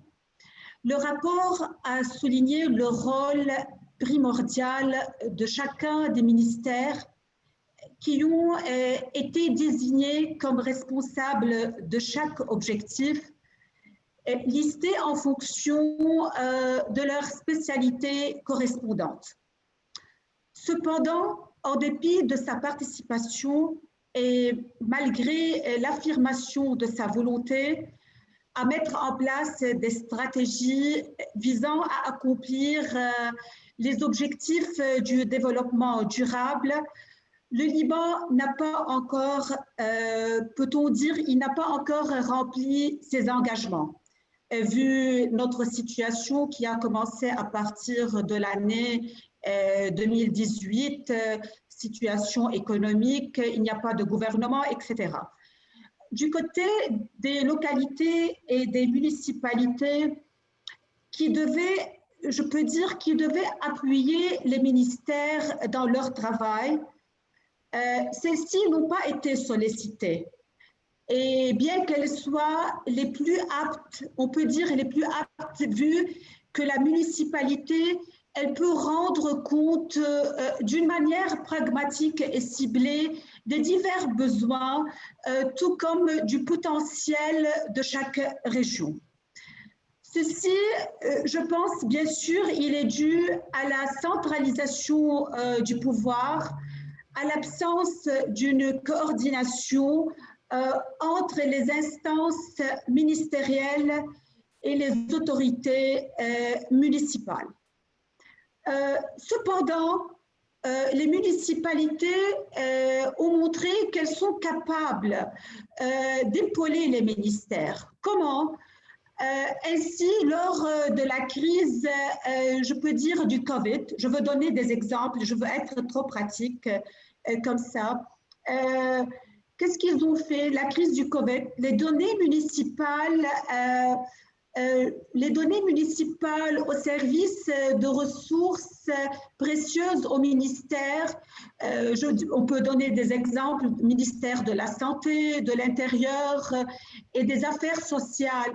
On cherche en vue de participer aux campagnes de sensibilisation pour mettre en place les stratégies adéquates, que ce soit au niveau de zonage, en fonction de nombre de contaminations, des besoins hospitaliers, ou des besoins hospitaliers ou de la distribution, on peut dire, de l'aide allouée par le gouvernement pour les familles en besoin les plus nécessiteux. Idem, après l'explosion du port de Beyrouth, les données municipales ont permis aux autorités de recenser en chiffres réels les pertes. Elles ont également servi de repères, pour le recensement des maisons classées comme faisant partie du patrimoine de la ville de Beyrouth. Enfin, elles ont permis de chiffrer le nombre exact de maisons, de foyers nécessitant une restauration. Il s'avère ainsi que les municipalités jouent un rôle crucial et important et pourraient servir de pilier, je peux dire, dans l'accomplissement de l'engagement du Liban sur le plan du développement durable pour qu'on veuille la solliciter et qu'on décentralise le pouvoir. J'ai parlé en résumé tout ce que j'ai à dire. J'aimerais vous dire encore une chose, que les maires des municipalités, presque les maires, même les élus, je parle, ils ne savent pas très bien les informations sur l'agenda, plutôt ils ne connaissent pas très bien les informations, l'agenda 2020, les objectifs de l'agenda. Et en plus de ça, on n'a pas senti, même dans les municipalités, moi je suis très proche comme chargée de relations internationales dans plusieurs municipalités, on n'a même pas senti l'examen volontaire national au Liban. C'est tout ce que j'ai à dire à propos de mon intervention. Merci beaucoup, Abir. Je crois qu'il y a… c'est vrai que le rapport du Liban fait mention à des actions municipales, mais comme vous dites, il n'y a peut-être pas eu de contribution directe. Alors, on a la chance aujourd'hui aussi, peut-être demander des réactions, parce qu'on a le département de l'Aude. Oui, allez-y si vous voulez apporter un complément. Anna, j'aimerais dire, quand j'ai lu, je veux répondre à la question je veux répondre à ce qu'il a dit Nicolas. Moi, quand j'ai lu le rapport volontaire national, j'ai trouvé le rapport, il est sur la page du ministère de l'économie, il est très clair, il est divisé en tableaux. Je peux dire qu'il est un rapport simple. Tu comprends directement les choses, qu'est-ce qu'ils ont fait, qu'est-ce qu'il y a à faire selon les objectifs, les 17 objectifs du développement durable. Là, il est simple à lire parce qu'on n'a pas eu à remplir et à bien exécuter tous les engagements. Et j'aimerais revenir à ce qu'il a dit Monsieur Edgardo. Bonjour. Moi, je suis la fondatrice et la directrice de l'agenda municipal libanais. Je suis en train de travailler et je suis chargée de relations internationales à la ville de Baalbek comme conseillère du maire. Nous sommes en train de travailler dans la région Baalbek-Hermel qui englobe, je pense, 97 municipalités. Je suis en contact direct avec 80 municipalités. On a commencé à remplir un questionnaire, on peut dire sous forme un rapport volontaire local. On a fait ce questionnaire qui répond aux objectifs des ODD. Ce questionnaire, il est de 15 pages divisé chaque thème qui répond en 17 thèmes, qui répond aux objectifs des ODD. J'aimerais bien sûr partager avec vous ce que nous sommes en train de faire. Comment on va lancer ça? On va lancer ça avec les responsables de la région, et même avec les autorités de la région, peut-être avec l'État quand on termine à tout savoir comme data. J'aimerais, puisque vous avez parlé de ça, ce sera un plaisir de moi et des fédérations et des municipalités, si vous pouvez être inclus avec nous dans ce travail, être partenaire. Une fois qu'on termine le recensement et de remplir tout le questionnaire. Enchanté, c'était un plaisir, oui. Comme ça, on a des informations sur du Liban parce que c'est toujours difficile d'avoir. Vous avez des informations sur peut-être une très grande région au Liban, où vraiment elle est si intéressante, cette région. Oui. Très bien, non, je vous prends à votre disposition. Hein. Je vais vous envoyer mon mail, je ne sais pas si vous l'avez tous, mais en tout cas, je vous l'envoie, comme ça vous pouvez me contacter directement si vous le souhaitez. Merci. Heureux de voir que ces rencontres servent aussi à faciliter un échange et peut-être un retour d'informations, remontée d'informations vers CGLU. J'allais dire aussi qu'on a la chance d'avoir avec nous à la fois l'Aude, département de l'Aude et la députation de Barcelone, qui sont deux acteurs très actifs aussi dans la coopération avec le Liban. Je ne sais pas si vous avez, que ce soit Oui, Anna. j'ai été à Carcassonne. Moi, j'ai été à Carcassonne en 2019. Et Baalbek, elle a présenté, comme Baalbek, elle a une coopération avec Aix-en-Provence. On a pu présenter à Carcassonne notre politique sportive pour la région de Baalbek. Nous étions un groupe de maires libanais et j'ai eu la possibilité d'entendre, oui, j'ai été à Carcassonne. L'invitation, elle était adressée par le département de l'Aude. Et on a pris une photo en dessous des remparts de la cité de Carcassonne avec l'écusson des ODD pour essayer d'immortaliser ce moment des assises franco-libanaises de la coopération décentralisée sous l'angle des ODD. J'essayais de chercher la photo pour vous l'envoyer en pièce jointe. Moi, je n'ai pas été présente au moment de la photo. Oui. Voilà, mais c'est toute la problématique de donner de la visibilité aux ODD. Je me permets, désolé, juste une petite seconde. On avait effectivement affiché une immense pancarte, elle faisait plus de 4 mètres sur 3, sur les remparts de la ville de Carcassonne. Il y avait tous les participants aux assises qui étaient là pour prendre une photo avec le symbole des ODD. Et je ne peux pas vous dire le nombre de personnes, de touristes qui sont passés, bien entendu de toutes les nationalités, mais en premier lieu les Français qui nous demandaient c'est quoi les ODD. Et bien là, ça veut tout dire, c'est que quand on est dans l'entre-soi, entre nous, on sait ce qu'on va faire sous cette pancarte des ODD et on sait le message qu'on va aller afficher. Néanmoins, le grand public trouvait ça très joli. Alors là, les couleurs, le logo, le rond, c'était très beau. Mais alors les ODD, ils ne connaissaient pas. C'est tout simplement pour vous dire que voilà, cette fracture qu'il peut y avoir entre les initiés, les collectivités, les acteurs de la coopération, particulièrement très engagés sur les ODD, et le grand public qui a des difficultés de connaissance, d'appropriation. Pas aussi le grand public. Chez nous, les maires, chez nous, parfois, les petites associations qui se trouvent dans les villages. Vous parlez des publics. Moi, si je demande à un maire, il ne sait pas citer un objectif. Un objectif.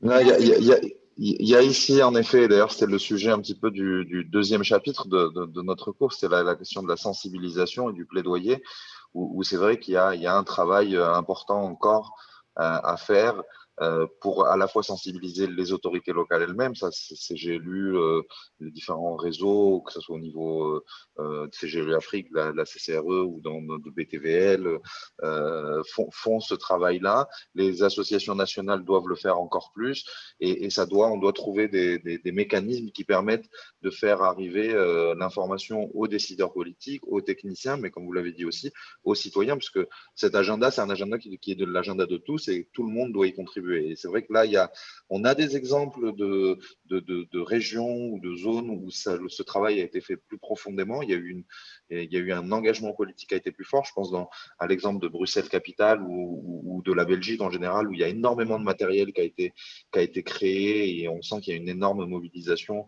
autour de ce sujet-là. Il y a aussi dans certains pays d'Afrique ou d'Amérique latine où il y a eu des campagnes très très fortes, des engagements qui ont été faits pour à la fois sensibiliser les élus, mais aussi sensibiliser la société civile.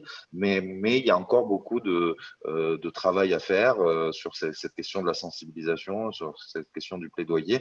L'exemple que vous donnez, Nicolas, du grand public qui voit ce logo sans vraiment le comprendre, alors que ça fait quand même depuis déjà 5 ans maintenant que cet agenda a été lancé, ça soulève un certain nombre de questions. Donc c'est pour ça qu'il y a aussi cet intérêt dans le cadre de ce cours, et nous on a souvent cette discussion en interne quand on met ce cours à chaque début d'année avec les collègues de CGLU et de la députation. D'un côté, on a cette sensation de se dire, ah mais ça y est, les gens ils connaissent, et est-ce qu'on doit vraiment encore refaire tous ces chapitres parce que ça y est, c'est connu?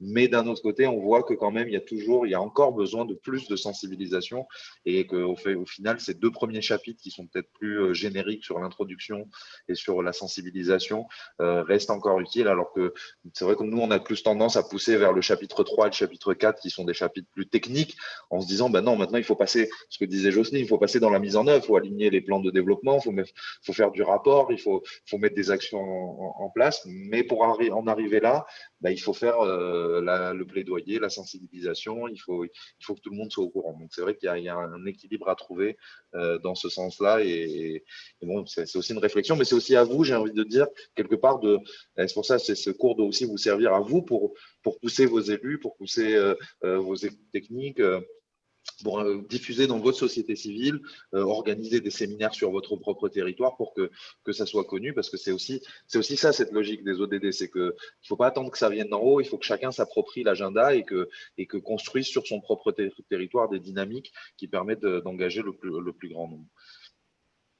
Je ne sais pas s'il y a d'autres réactions sur la question, sur les éléments qui ont été posés. Sinon, on peut peut-être écouter l'expérience du Sénégal avec Abdou. Et après, on peut revenir pour reprendre quelques interventions avant de donner la parole à Edgardo pour quelques conclusions. Je ne vois pas personne réagir. OK, donc on y va. Abdou, donc on a avec nous Abdou Séné. Vous êtes je retrouve. Vous êtes président planificateur. Allô? Oui, bonjour Abdou. Vous êtes président. Bonjour. Vous êtes président planificateur du conseil niveau du conseil départemental. Voilà. Et aussi vous travaillez aussi au niveau du ministère de l'Éducation nationale, si je ne dis pas de bêtises, au niveau du Sénégal. Alors, est-ce que vous pouvez nous dire un peu plus sur l'expérience sénégalaise? Où en est-on dans la localisation? Est-ce que le Sénégal a présenté des rapports? Est-ce que les autorités locales ont été prises en compte, ont participé dans ces rapports volontaires nationaux? Quels ont été les mécanismes? Quelle est un peu votre analyse de la situation sénégalaise? Merci Lamine. Je m'excuse de la qualité de la communication parce que le réseau n'est pas stable. Salut tout le monde. Je pense que j'ai suivi un petit peu le débat parce que je suis venu un peu en retard. Mais tout compte fait, et je voudrais un petit peu partager donc l'expérience sénégalaise en matière donc de localisation donc des ODD.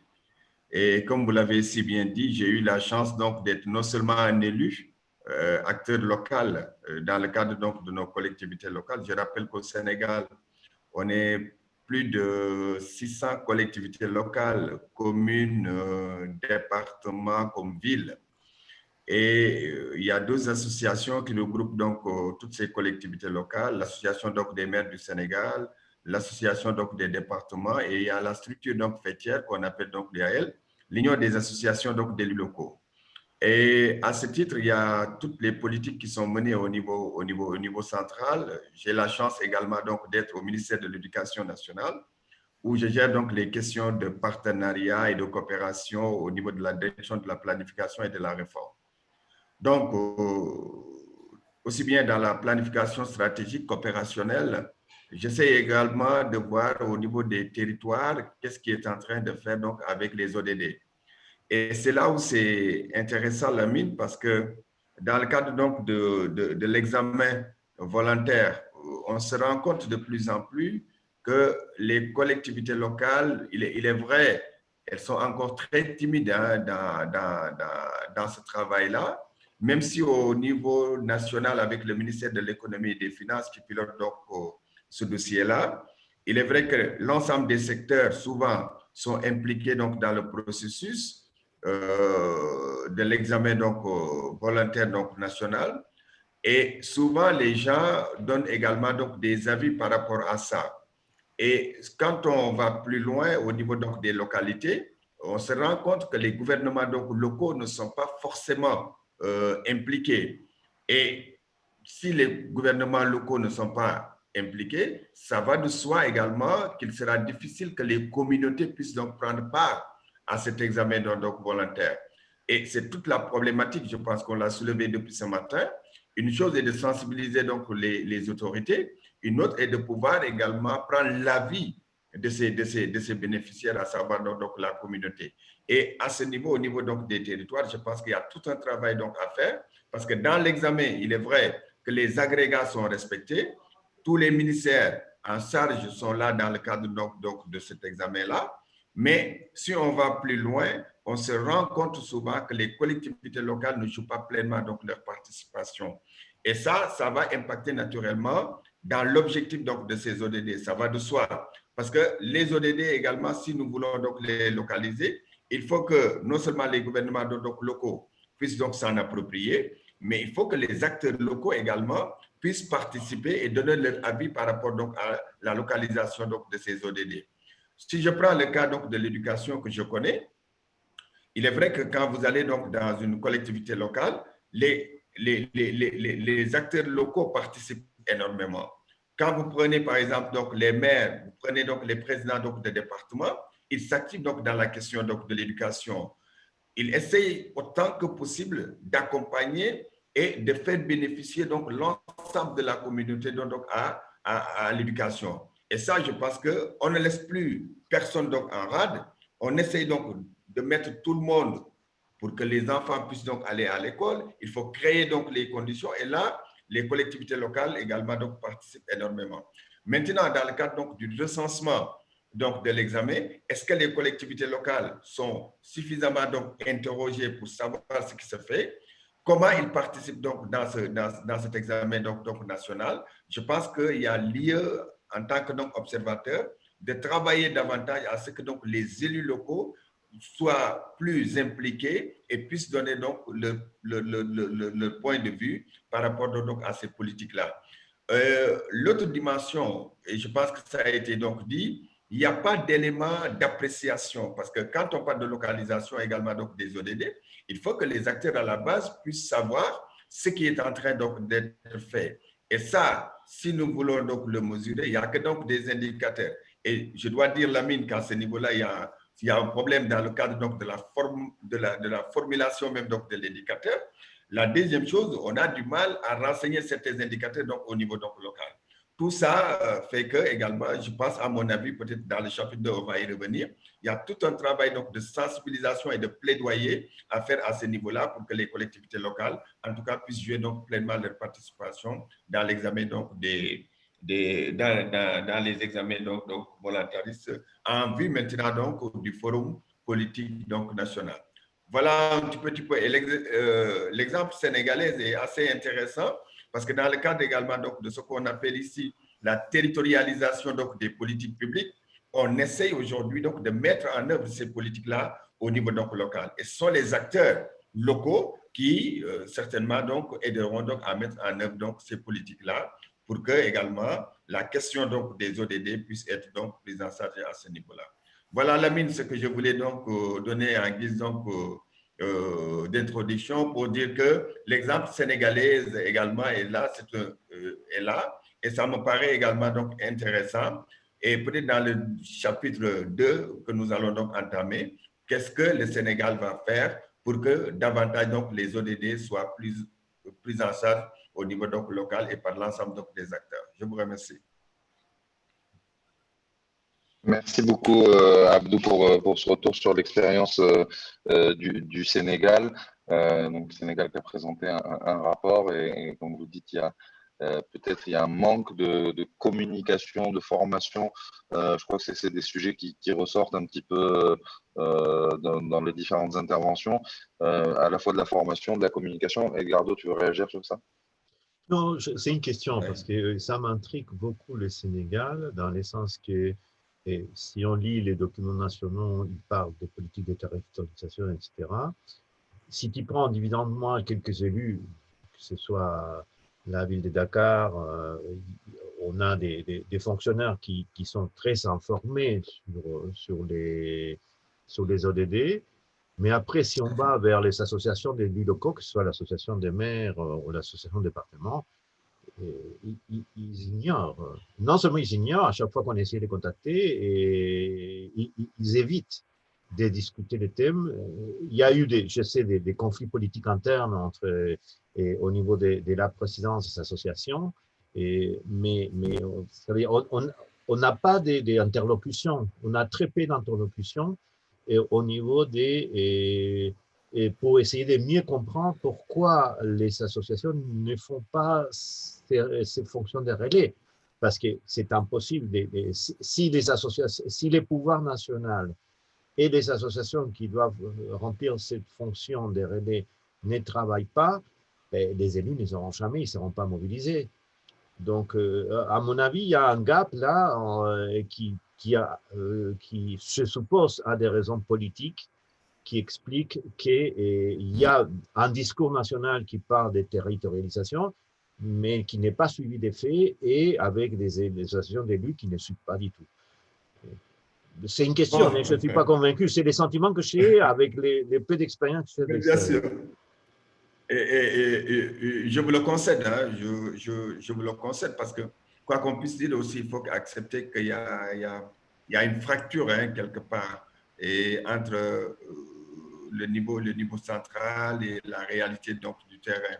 Et cette réalité du terrain qui devait être donc réalisée même donc, par les élus, à travers donc leurs associations, vous disiez, mais je ne pense pas que ces associations ou ces maires, ces présidents de départements veuillent fuir une question quelconque parce qu'ils sont dans le développement. Ils sont censés de toute façon de mener cette politique à la base pour prendre en compte donc les préoccupations de leur population. Donc, on ne peut pas fuir de cette question-là. Par contre, j'aurais aimé entendre que les populations ne se retrouvent pas, en tout cas dans ce qui se fait au niveau donc, local.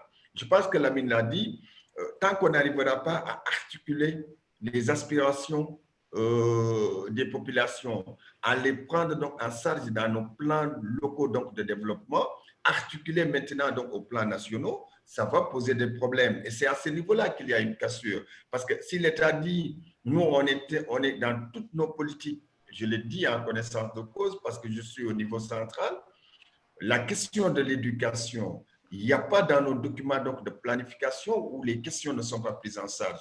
L'alignement, l'articulation, tout vous l'avez. Mais une chose est de pouvoir donc élaborer ces documents stratégiques, une autre est de pouvoir donc les opérationnaliser au niveau donc des territoires. Et si les gens qui ont en charge cette mission ne sont pas suffisamment formés, suffisamment donc sensibilisés, je pense que c'est là où il y a un souci, il y a un travail à faire pour leur dire que vous avez donc cette mission, il faut donc la mettre en œuvre, mais je ne pense pas que ça soit un moyen de fuir donc le débat. La territorialisation au Sénégal, c'est une réalité.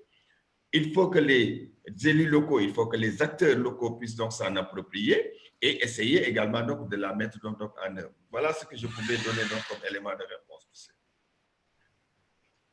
Merci beaucoup pour cette discussion. Je crois que là, il y a aussi des éléments assez intéressants, mais c'était déjà ressorti, parce qu'il y a cet aspect d'approche top-down, de lien entre l'approche ascendante et l'approche descendante, puisqu'il y a ces plans qui viennent du niveau national pour essayer d'harmoniser l'approche sur les territoires, mais il y a aussi ce besoin de retour depuis les territoires.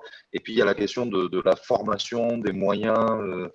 C'est des éléments qui ont été signalés par différents de nos collègues. Donc, il y a certainement des efforts à faire à tous les niveaux, au niveau local pour être peut-être plus disponible, au niveau national pour peut-être plus appuyer le local et plus l'écouter. Il y a le rôle des associations qui a été mentionné, c'est-à-dire que les associations nationales jouent, comme disait Edgardo, fassent le lien entre le gouvernement, la politique nationale et les territoires et qu'elles servent de relais pour transmettre l'information et pour faire arriver et là il y a aussi ce besoin on a vu que dans le cas français par exemple le CUF est très très actif et d'autres associations de maires sont très actives et c'est elles aussi qui doivent faire ce lien pour faire venir les agendas internationaux au niveau local et c'est vrai que là il y a différents niveaux d'articulation qui doivent travailler ensemble. Est-ce que, alors on a encore on est déjà un peu en retard, bon, mais moi venant de ma Méditerranée ça me gêne pas trop, mais je vais essayer de pas trop rallonger quand même. Je voudrais quand même laisser l'opportunité avant de donner à Edgardo la conclusion, s'il y a une ou deux interventions, réactions brèves que vous voulez faire, ou n'hésitez pas, sinon on passera aux conclusions de Edgardo. Donc on a eu Non, juste pour commenter que ça c'est pour ça que c'est aussi important de penser la formation et des formations comme ça, de se un constant process de formation des formateurs, non?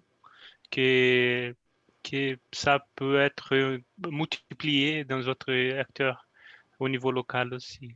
Donc, c'est ça notre objectif avec notre méthodologie, notre formation, de multiplier toujours la formation des formateurs avec les associations locales et les gouvernements locaux aussi. Donc, c'est possible. Juste un petit peu de penser la formation continuée, non? L'importance. En effet, on ne le répétera pas assez, mais vous devez vous-même vous servir de cette formation pour la diffuser et pour après former, informer autour de vous, que ce soit vos collègues, vos responsables, vos élus, les associations sur votre territoire, parce que l'idée, c'est vraiment de diffuser. Et je pense que nos amis de CGLU sont aussi disponibles pour vous transmettre les matériaux nécessaires pour pouvoir après refaire ces formations sur votre propre territoire. Donc, n'hésitez pas non plus à demander l'aide de nos amis de CGLU Apprentissage Learning qui seront ravis de vous aider, je pense, dans ce cadre-là. S'il n'y a pas d'autres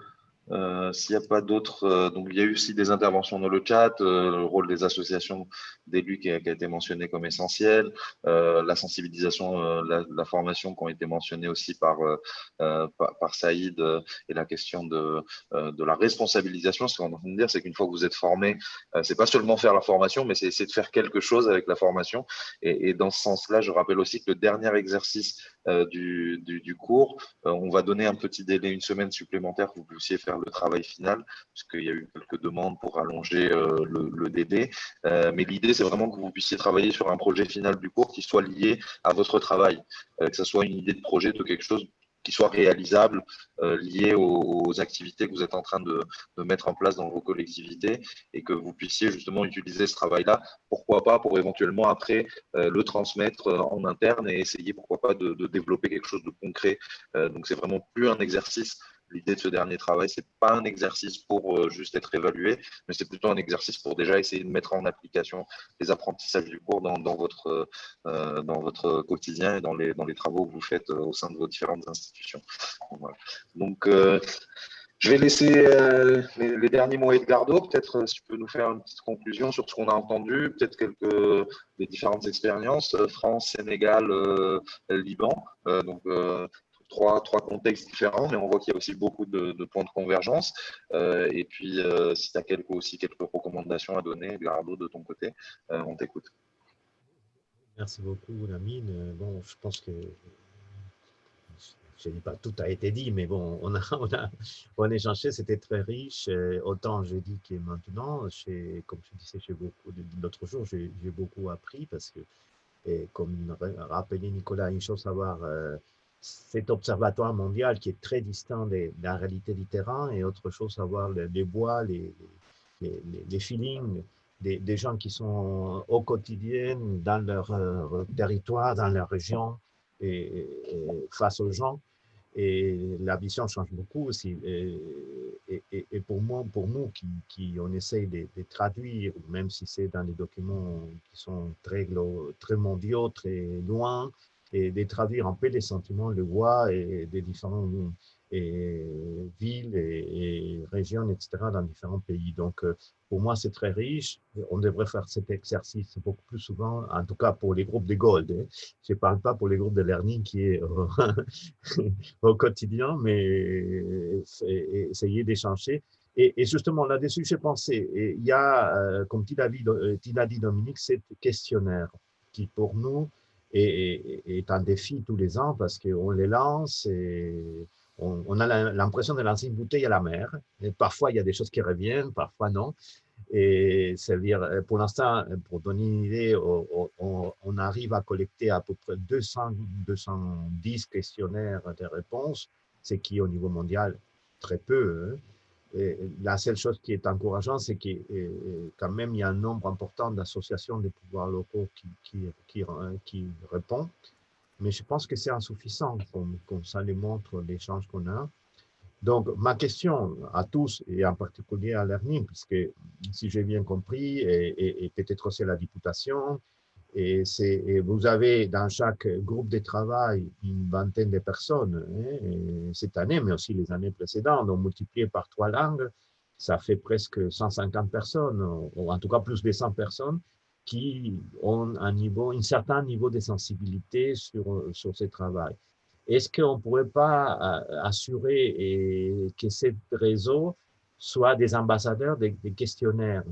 Non seulement que vous les répondiez vous-même en tant que responsable des relations internationales, d'agence de développement, mais aussi que nous aider à les distribuer dans un beau territoire avec les villes, les villes avec lesquelles vous êtes en contact, et pour essayer de récupérer le maximum de réponses possibles. Et comment est-ce que vous vivez cette histoire des ODD dans chaque territoire? Et donc, et même pour adapter les questionnaires à votre réalité, parce que les questionnaires sont faits de manière très macro, à niveau global, et parfois les questions sont très formatées, donc il faudra aussi laisser une flexibilité au territoire pour qu'ils puissent les adapter. Mais en tout cas, c'est un appel pour nous très important parce que bientôt, cette année, on va essayer de lancer les questionnaires pas au mois de février-mars, sinon probablement en janvier-février, donc avec un mois en avance, à la demande notamment des Asiatiques. Mais voilà, si on pourrait créer un réseau d'amis des ODD au niveau des collectivités territoriales qui travaillent à nous aider à réfléchir, à préparer les rapports, et même, pour répondre à Nicolas, les rendre plus humaines, parce qu'effectivement, c'est un langage un peu technocratique, un peu parce que finalement, ça doit être présenté devant les Nations Unies, donc on ne peut pas toujours avoir un langage amical et très informel, si vous voulez, mais on peut faire différentes versions, une version qui soit un peu ce qui est présenté aux Nations Unies, devant les pays, devant les États, et une version qui soit plus amicale, qui soit plus anecdotique, avec plus d'anecdotes, plus des vécus des gens, pour que les gens puissent comprendre mieux cela. Donc voilà, c'est simplement finir avec cet appel à collaborer ensemble sur ce travail qui va commencer bientôt, dans un mois et demi, et pour essayer d'élargir notre capacité de récolter les voix des territoires sur les problèmes auxquels vous vous confrontez dans la mise en œuvre de cette politique, auxquelles finalement la société, autant les États, mais aussi la société civile, les collectivités territoriales se sont engagées et auxquelles on est confronté si on veut que l'avenir soit un petit peu mieux. Merci beaucoup à tous. Merci beaucoup, Edgardo. Je crois que le message est bien passé. J'ai vu tous les collègues acquiescer pendant ton intervention. Dominique, en particulier, qui marquait sur le chat, qui est très ravi de faire partie du réseau. On sait que Abir avait aussi proposé en amont de te transmettre le rapport et le travail qu'ils sont en train de faire.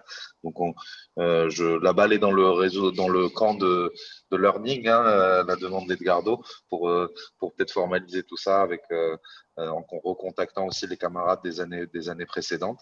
Donc ça c'est peut-être cuisine interne de CGLU, j'ai envie de dire. Non, tout à fait. Ça, c'est l'idée même de former ces groupes avec les personnes qui participent de notre formation, de faire participer dans notre forum d'apprentissage, mais aussi d'intégrer toutes les personnes qui sont part de ces cours à des autres activités qui sont déjà en place aussi. Donc voilà, donc oui, Saïd, allez-y. Oui, bonjour. Désolé, je suis arrivé un peu tard, mais c'est un sujet vraiment très intéressant que vous êtes en train de débattre. Moi, je travaille au même temps dans les médias. J'ai une émission dans une télévision marocaine et une radio marocaine. Chaque semaine, j'ai une partie dédiée effectivement à la question de l'environnement, du développement durable et du changement climatique. Et vous savez que c'est vraiment quelque chose de très intéressant intéressant surtout pour les citoyens, parce que l'implication des citoyens est très importante. Mais à vrai dire, si vous voulez, la responsabilité plus ou moins, c'est surtout des collectivités territoriales. Moi, je connais un peu certains mécanismes de la CGLU. Il y a les task force. Moi, ce que je vais proposer, c'est comment vraiment faire en sorte que les membres qui sont formés dans ce cours peuvent faire partie des task force, parce que le savoir-faire qu'ils ont actuellement peut aider surtout les associations. Les associations des collectivités territoriales, ils ont un besoin. Moi, j'avais la chance de faire un rapport sur les associations au Maroc et surtout leur formation. Et croyez-moi, ils ont vraiment besoin de formation, parce que la formation, ce n'est pas pour la formation, j'ai partagé avec vous, mais une formation qui a une suite logique, parce que se former, donc c'est bien pour nous, c'est vraiment un plaisir, mais à quoi faire après la formation? Et c'est ça peut-être ce qu'on peut, à travers ce réseau, échanger et mettre en place même, j'ai dit, un petit plan d'action, chacun de nous, même moral. Donc, comment faire de cette formation, en réalité, une sorte de sensibilisation, se rapprocher un peu de nos associations des communes. Nous avons, par exemple, au Maroc, 2 associations, l'association des maires et l'association des régions. Et j'ai parlé avec certaines personnes des associations, ils sont très preneurs de ce genre de formation. Parce qu'effectivement, la localisation des ODD, actuellement, c'est l'objectif principal de tout le pays. Ce n'est pas tout simplement les collectivités territoriales. Je termine par une chose très importante. C'est que je travaille beaucoup sur les questions de changement climatique, et je sais que le Fonds vert pour le climat, il a innové quelque chose qui s'appelle le changement de paradigme. C'est-à-dire, s'il veut vraiment financer un projet, il faut montrer que ce projet va contribuer au changement de paradigme. Mais je pense que les ODD sont au cœur du changement de paradigme de notre modèle de développement. C'est pourquoi, malheureusement, les personnes n'ont pas beaucoup adhéré à ce changement, si vous voulez, à ces ODD, parce qu'on n'a pas montré quel est le changement de paradigme qui sera suite si vous voulez, à ces ODD. Les gens comprennent que les ODD comme quelque chose de technique, il faut un peu donner des sens un peu à ces ODD. Voilà un peu, c'est ma contribution, mais la sensibilisation reste quand même un cadre très large et qu'il faut beaucoup y travailler. Merci beaucoup.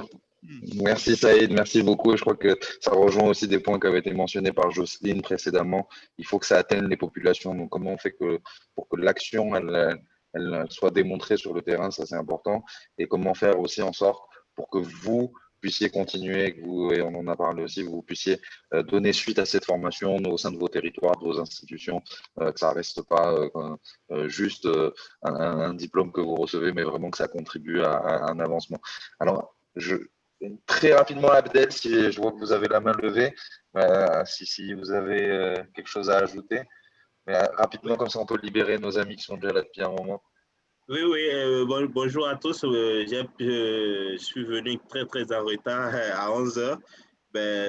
C'est pour aborder dans le même sens que Saïd tout à l'heure. Il faut que, non, parce que là, je l'ai écrit dans le chat le jeudi soir. Il a fallu cette formation pour que moi, je sache que l'ANTB a fait un rapport sur la localisation des ODD.